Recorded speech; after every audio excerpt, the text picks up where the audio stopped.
आता महत्त्वाच्या राजकीय बातम्यांचा वेगवान आढावा घेऊया टॉप 20 मध्ये।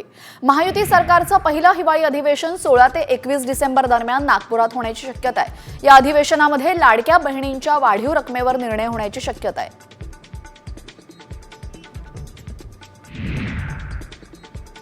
दरम्यान पहिल्याच अधिवेशनामध्ये विरोधी पक्षनेता नसणार आहे, त्यामुळे आता प्रश्नोत्तराचा कालावधी नसल्याने पहिलं अधिवेशन कमी दिवसांचं होणार आहे अशी माहिती सूत्रांनी साम टीव्हीला दिली आहे।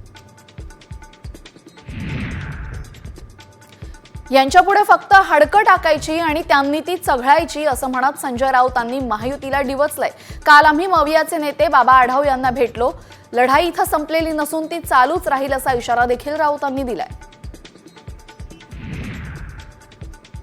हे सरकार घटनाबाह्य असल्याचा घणाघात संजय राऊतांनी महायुतीवर केलाय। यावेळेस तत्कालीन चीफ जस्टिस चंद्रचूड यांनी महाराष्ट्र आणि इतर विषय घटनाबाह्य करून आग लावल्याचा आरोप देखील राऊतांनी केलेला आहे। 26 तारखेला मुदत संपल्यानंतर देखील सरकार स्थापन होत नाही म्हणजे तुम्ही घाबरलात का असा टोला राऊतांनी लगावलाय।